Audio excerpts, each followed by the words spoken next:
Alright, I'm gonna go over mixing noob here. I'm just gonna go over some of my panning just because I like this track and I want people to hear it. So this is this. Let me turn that down a little. That's good. So, like I usually say, I usually do a lot more with the drums, but I'm just not with this track interested. But here's my panning. A lot of times I've been hard panning more, but I've just found, I don't know, it makes it clearer, but I don't know exactly what's best for a mix. But in this, I got them panned heavily, but not all the way. My mid isn't centered, it's slightly to the right.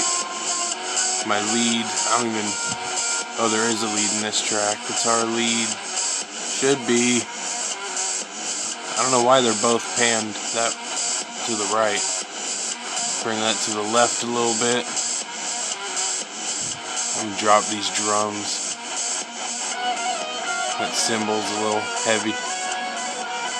But I try and keep stuff relatively level here.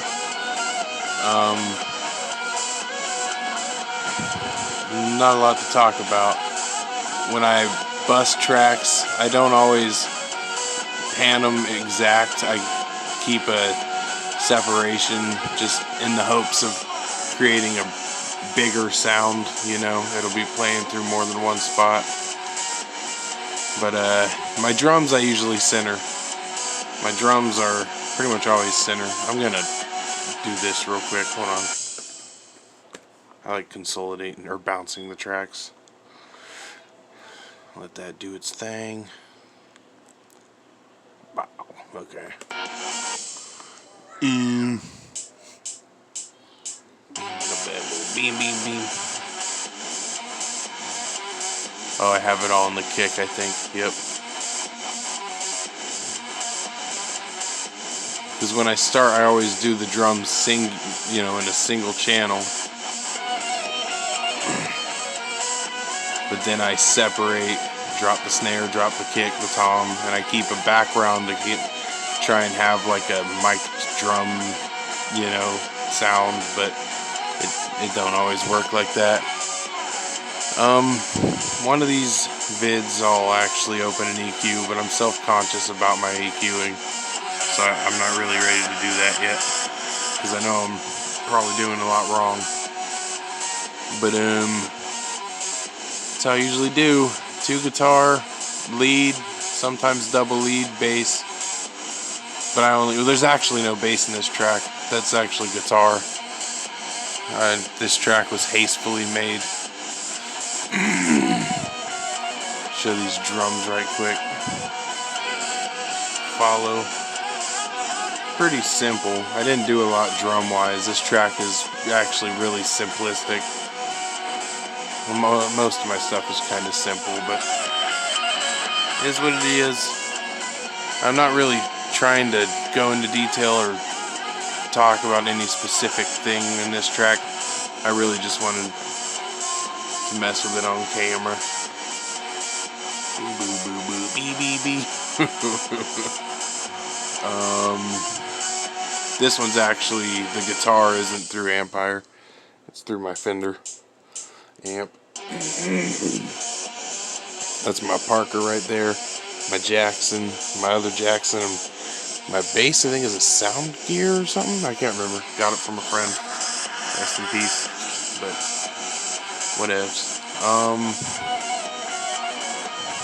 I guess that's about it. I always drop the guitar a little bit below the drum bus in sound-wise, just because I want the drums to peek through, push through a little harder than the guitar, because it's easier to hear guitar than it is drums. No vocals in this one. I'm trying to think. I guess I can say this. With panning, you want to separate everything to where it's not playing in the same spot. Because If it's all in one spot, it's going to have a muffled sound, and it might not really come out as good as you really want it to. I learned that in college, the 2 months I spent there. But you kind of want to make a pyramid with the sound. You want, your guitars, if they're here, nothing else should be set right here in the panning of your mix. So the guitar mid is slightly to the right, so it's not messing with the drums, because the drums are centered other than the cymbals and toms. Because the MIDI I use, the samples are pre-faded or pre-panned. Bass slightly to the left. I already talked about all that. I won't go back into that. But yeah, pan your tracks. Pan your tracks all the time.